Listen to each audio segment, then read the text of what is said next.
안녕하세요. 백두산 금융연구소의 백두산입니다. 1월 12일 월요일 오후 6시 6분입니다. 미국 증시는 지난 금요일에 상승 마감했습니다.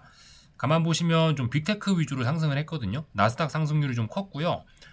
상승한 종목 수는 절반 정도, 하락한 종목 수 절반 정도. 대형주가 좀 많이 움직였다라는 이야기가 되겠죠. 지도를 보시면 그래서 빅테크 종목들이 좀 움직였습니다. 엔비디아와 구글은 그죠? 하루 올랐다가 하루 떨어졌다 이러면서 서로 종목별 순환매가 진행이 되고 있고, 어쨌든 반도체, 빅테크 기업들이 상승하면서 시장을 상승을 시킨 날이죠. 나머지 업종들, 나머지 섹터들은 조금 서운했죠. 하루가요, 그죠? 좀 하루가 서운한 하루였습니다. 미국 증시가 이렇게 일단 상승 마감을 한 거는 표면적으로 봤을 때는 고용 지표를 핑계로 댈 수 있을 것 같아요. 논판 페이롤스하고 실업률이 발표가 됐거든요. 하나는 예상보다 좀 둔화된 수치, 하나는 예상보다 좀 괜찮은 수치를 보여줬습니다. 하나는 논판 페이롤스는 미국 경제가 예상보다 약하다, 미국 고용이 약하다라는 신호를 줬고, 이건 어떻죠? 미국이 또 괜찮다라는 신호를 준 거예요. 그러니까 이거 두 가지가 약간 혼재한 지표이긴 한데, 투자자들은 이거를 어떤 골디락스의 신호로 해석을 했다라고 합니다. 그래서 고용 지표 덕분에 미국 증시가 상승했다라고 표면적으로 이야기는 하고 있긴 한데, 근데 사실 고용 지표 핑계를 대고 시장이 상승을 한다라면은 나스닥보다는 아마 러셀 지수가 많이 상승하고 그런 모습을 보이긴 했을 거예요.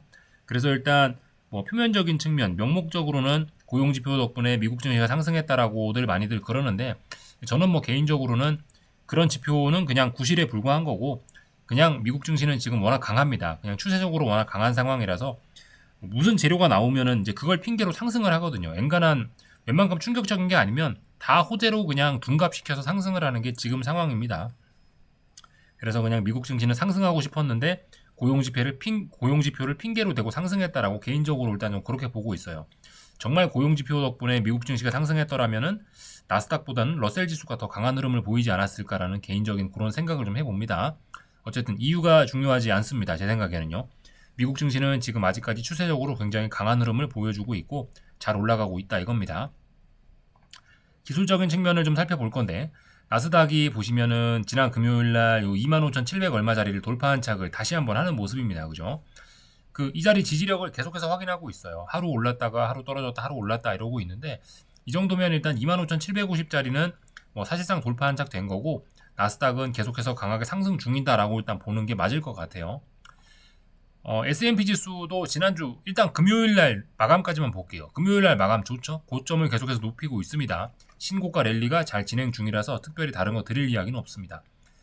러셀 지수마저도 잘 올라가고 있죠. 지난주 금요일날 이렇게 상승하면서 잘 올라가고 있습니다.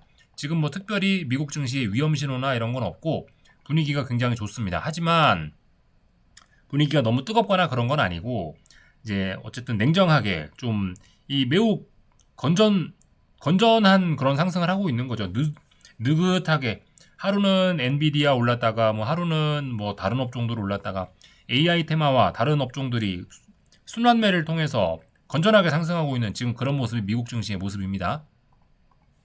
그래서 변동성 측면에서 봐도 이렇게 계속해서 아래쪽으로 가고 있고 특별히 위험 신호 없고, 대장인 반도체 지수도 계속해서 상승 중이고 고점을 높이고 있고 이상한 거 없습니다. 특별한 위험 신호 없습니다. 다만 이제 지금 현재 제가 녹화 중인 시간이 오후 6시 10분인데 지금 이 시간에는 지금 일단 미국 증시가 좀 하락 중이네요. 예. 아마도 파월의장과 관련된 그런 불확실성 이런 것 때문에 좀 빠지지 않나라는 생각이 좀 들어요. 미국 연방검찰 파월 연준 의장 수사 착수, 파월 연준 독립성 훼손 정치적 보복이다라고 주장을 하고 있답니다. 파월 의장은요 이렇게 주장을 하고 있다라고 해요. 아무튼 이것 때문에 파월을 수사 착수했다라는 소식 때문에 금융시장이 약간 좀 불안해하는 것 같다라는 생각이 좀 듭니다. 그래서 나타나는 반응이 금값이 오른다든가, 그리고 사실 지금 그죠, 이란의 전국 불안 그런 거 좀 진행되고 있기도 하죠. 그래서 금값도 움직이고 있고 채권은 어쨌든 연준의 그런 불확실성 이런 것 때문에 좀 하락하고 있는 것 같기도 하고, 어쨌든 뭔가 지금 시장 분위기가 좀 안 좋긴 합니다. 근데 일단 지금 AI 테마가 대장이잖아요. 그죠? AI가 주식시장을 강하게 이끌고 가고 있는데 파월 의장이 수사를 받는다 그런 내용으로 주식시장이 하락을 한다면은, 그거는 만약 그런 이유로 반도체가 하락한다면 그거는 매수의 기회가 되긴 하겠죠. 그죠? 이렇게 생각하시는 게 좋을 것 같습니다. 그리고 30년물 채권 같은 경우는 그죠? 하여튼 이미 힘이 없어요. 이미 힘이 없다 보니까 어떤 이슈가 나와도 얘는 그냥 이제 이 힘이 계속해서 없는, 이 어떤 재료가 나와도 악재로 좀 해석될 가능성이 좀 높은 게 채권이죠. 그죠? 그래서 채권은 계속해서 불안불안한 흐름을 보이고 있습니다. 자칫 잘못하면 여기 있는 이 자리가 깨지게 되면은 와장창 쏟아지면서 주식시장에도 큰 영향을 미칠 수 있는 그런 불안한 상황입니다. 근데 아무튼 그런 큰 까지 나타나진 않고 있죠. 하여튼 지금 현재 이 금융시장 상황은 좀 안 좋습니다. 또 재밌는 게 달러는 약세네요. 그죠? 달러 약세 강세. 달러가 약한 걸 보니 연준 의장 수사 착수 소식이 외환 시장에는 좀 영향을 미치고 있는 것 같다라는 그런 생각이 듭니다. 달러 약세. 하여튼 이런저런 내용을 봤고요. 아무튼 주식시장이 이런 것 때문에 흔들린다면 매수 대응이 정석일 거다. 그리고 어쨌든 지금 기술적인 측면에서 그냥 봐도 매수 대응이 정석이긴 합니다. 상승 추세 중이기 때문에 이렇게 한번 빠지는 거는 좋게 봐야 됩니다. 이런 식으로 빠지면 매수 대응이 정석이다.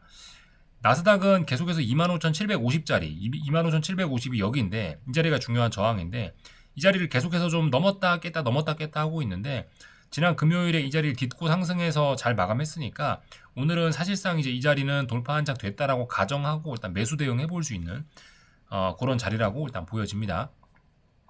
오늘 매수 한번 해보고 오늘 장중에 매수 한번 해보고 잘못되면은 도망 나와야 되고 잘 풀리면 그냥 계속 들고 가면 되겠죠. 이렇게 생각하시면 될 것 같습니다. 하여튼 지금 분위기가 다들 굉장히 좋기 때문에 어쨌든 인버스 뭐 이런 생각은 일단 좀 안 하시는 게 좋을 것 같아요. 인버스를 하시기 위해서는 아직도 한참 더 많은 확인이 필요합니다. 지금은 어쨌든 이 매수 대응, 매도가 아니고요. 주식 매수 대응을 하는 게 좀 정석적인 그런 자리입니다. 구리값 계속해서 올라가고 있죠. 그죠? AI와 연관된 뭐 이런 것만 봐도 사실 지금 주식시장 분위기 좋음 뭐 그런 거를 좀 대충 짐작을 할 수 있죠. 하여튼 뭐 전반적인 내용을 다 봤고요. 코스피 오늘 하이닉스 찔끔 오르고 삼성전자 찔끔 떨어졌는데 삼성전자 실적 발표 이후로 확실히 대형 반도체가 쉬어가는 것 같아요. 이 대형 반도체 친구들이 여기서 삼성전자 실적을 바탕으로 해서 앞으로 더 급격한 랠리를 이어나가려면 이번 주 초반에 내일은 반드시 상승을 또 급격하게 해줘야 됩니다. 근데 제 생각엔 이미 오늘 이렇게 평상시에 하이닉스 삼성전자가 3% 5%씩 움직이고 있죠. 그런 상황에서 0. 몇 프로 움직였다라는 건 사실상 이제 갈 생각이 없다라는 게 아닌가 싶긴 해요. 그러니까 평상시 변동성을 좀 고려해서 생각해 볼 필요가 있을 것 같아요. 그래서 일단 대형 반도체 친구들은 한국 증시에서 삼성전자 실적 발표 됐으니까 일단 좀 쉬어가겠다라는 의지로 좀 볼 수 있을 것 같습니다.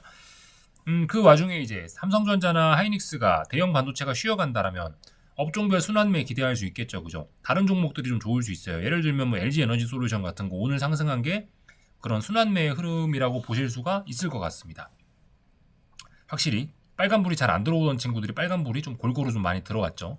아무튼 이런 흐름이 한국 증시에서는 코스피에서 대형 주식들 쏠림을 좀 완화시키는 어떤 순환매, 어떤 좀 건전성을 개선시키는 긍정적인 모습으로 볼 수가 있겠죠. 코스닥은 오늘 뭐 보시다시피 이런 모습이네요. 그죠? 에코프로 친구들이 좀 올랐다. 근데 어쨌든 제약바이오가 올라야지 한국 증시 코스닥은 힘이 있는데 제약바이오가 힘이 없으니 코스닥의 시간은 아직 조금 멀었습니다. 하여튼 그래서 그 전반적인 내용을 봤고 오늘 한국 증시 보시면은 어쨌든 코스피는 꾸역꾸역 신고가 행진을 이어나가고 있긴 있는데 상승 탄력이 확연히 좀 둔화가 됐습니다. 대형 반도체가 쉬어가서 그래요. 그렇다라고 해서 여기서 지금 빠질 생각은 일단 없습니다. 그래서 혹시나 한번 빠지더라도 이건 매수 대응이 정석입니다. 코스피의 강세 계속해서 이어지고 있고 코스닥은 1625가 저항이라 말씀드렸죠. 그죠? 오늘 1614까지 올랐다가 쭉 빠졌네요. 그죠? 지금 이 과정이 뭐냐면은 이 위쪽에 있는 저항을 소화하고 있는 그런 과정으로 좀 보실 수가 있겠습니다. 그래서 지금은 강하게 힘을 쓰는 구간이 아니긴 하죠. 그리고 지금 거의 한 3, 4거래일 연속으로 5일선 아래에서 놀고 있기 때문에 코스닥은 자칫 잘못하면 한번 쏟아질 수도 있긴 있어요. 좀 그런 것도 좀 경계할 필요는 있습니다. 어쨌든 근데 지금까지 코스닥도 비교적 흐름 양호하게 잘 가고 있습니다. 이런 거 잘 봐야 되겠죠. 이번에 예를 들어 여기서 이렇게 저점이 계속해서 높아지는지 여부 이런 것들 좀 잘 보시면 되겠죠. 일단 아직까지 이런 흐름은 양호합니다. 저점이 여기에서 요만큼 높아졌는데 그러니까 저점이 이런 기울기로 높아졌는데 이번엔 이렇게 높아진다라면 장차 매수세가 강하니까 요 있는 전고점을 넘을 수 있다라는 어떤 그런 희망이 살짝 생기게 되는 거죠. 그죠? 아무튼 이 자리를 넘어가야 되는데 아직까지 이 자리를 넘기 위한 그런 준비 과정이 잘 진행되는 것으로 일단 볼 수 있을 것 같아요. 다만 어쨌든 지금 당장은 아니죠. 지금 당장은 아니고요. 삼성전자 하이닉스 확실히 상승 탄력이 좀 둔화가 되는 모습입니다. 말씀드렸다시피 이 저점 대비 지난번 뭐 작년 조정 그러니까 11월 12월 조정 대비 한 50% 정도 상승한 자리예요. 상승 탄력이 둔화가 되고 있고 이 정도면 일단 좀 대형 반도체가 쉬겠다라는 의미인 것 같습니다. 이쯤 되면 자칫 잘못하면 한 번쯤 5일선 밑으로 쿵 하고 자빠지는 것도 좀 주의를 할 필요가 이제 슬슬 있어지는 것 같아요. 아무튼 아직까지는 괜찮은데 이 지금 구조 너무 오랫동안 못 가고 있죠. 예.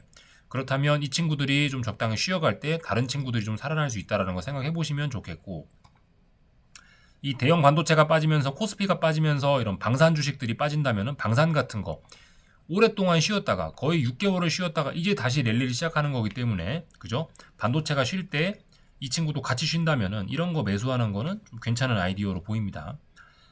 뭐 제약바이오도 좀 괜찮아 보이고요, 그죠? 제약바이오도 어때요? 이거 제약바이오 ETF인데 지금 어떤 중요한 추세선들 다 돌파한 작하고 있죠. 지난번에 그어놨던 이 자리 돌파한 작했고 요런 단기적인 저항이 있었는데 이거 돌파한 작하니까 시세가 나고 있잖아요. 이런 거 매수 대응하면은 되긴 되겠죠. 하여튼 그래서 전반적으로 지금 시장 분위기는 좋습니다. 아직까지 뭐 안 좋은 생각하기는 좀 그런 것 같아요. 원달러 환율은 일단은 뭐 계속해서 잘 올라가는 가고 있습니다. 이번에 하여튼 저는 개인적으로 이렇게 강력한 매도세가 나왔다면은 이번에는 이 고점을 넘어가긴 좀 어려울 것 같은데 일단 생각보다 지금 많이 올라오고 있습니다. 한 11원 가까이 올라서 1,470원 가까이 지금 올라왔는데 이쯤 되면은 적어도 환율이 급격하게 꺾이면서 이렇게 워낙 강세로 가기보다는 이쯤 올라왔으면 당분간 이렇게 좀 박스권 그릴 가능성을 좀 생각을 해봐야 될 것 같긴 합니다. 생각보다 많이 올라오고 있거든요. 그죠? 그렇다면 답답한 구간, 한동안 박스권 같은 걸 생각해야 되지 않겠나 싶습니다. 환율이 보니까 쉽게 안정되기는 어려울 듯한 그런 모습으로 움직이고 있네요. 그죠? 그래서 전반적인 내용들 좀 다 봤고요. 다른 나라들 조금만 보고 마치겠습니다. 중국부터 좀 먼저 볼까요? 아마 구리 가격이 워낙 좋다 보니까 중국 상해종합도 잘 갈 겁니다. 중국 증시 상해종합 그죠? 신고가 계속해서 가고 있습니다. 구리 가격과 좀 연관이 있다라고 보면 되겠죠? 잘 가고 있고 특별히 이상한 거 없죠. 일본 증시도 뭐 보시다시피 일본 증시는 여기 전고점 저항 소화 중이라 말씀드렸죠. 잘 소화 중입니다. 위로 올라가기 위한 이 매물을 잘 소화하고 있는 과정 중으로 보시면 되겠습니다. 아래쪽으로 빠진다는 생각하기는 아직까지는 어렵다. 뭐 유럽 증시, 독일 증시 그죠? 지난 6개월 가까이 여기서 횡보했고 에너지를 모았고 이 힘을 위로 뿜어냈으니까 이제 강하게 신고가 랠리 가는 거죠, 그죠? 작년에 많이 소외됐잖아요. 그 소외된 게 이제 해소가 되고 있는 그런 모습으로 보시면 되겠습니다. 비트코인은 근데 보시면 계속해서 답답한 구간에서 힘이 없죠. 아직 그 금융시장의 여건이 그렇게 좋지는 않은 것으로 보입니다. 완전 유동성이 좋고 뭐 시장 분위기가 완전 좋고 아직 그런 것까지는 아닌 것으로 보여요. 근데 사실 이런 때가 뭐 주식하기 괜찮은 때일 수 있어요. 이럴 때가 이제 주식이 더 올라갈 수 있는 그런 어떤 여유로운 룸이 있다라고 볼 수 있는 뭐 그런 거니까 비트코인마저 많이 올라서 꼭지에 와 있으면 주식도 솔직히 좀 하기 좀 부담스러워질 수도 있겠죠, 그죠? 뉘앙스가 그런 분위기가. 네. 아무튼 이런 거 보시면은 아직까지 위험 자산들은 좀 좋아질 그런 여지가 좀 더 많이 있는 것 같습니다. 그렇게 지금 시장이 과열된 것으로 보이진 않으니까. 네. 여기까지 하겠습니다. 궁금한 거 리플 남겨주시고 내일 저녁에 뵙겠습니다.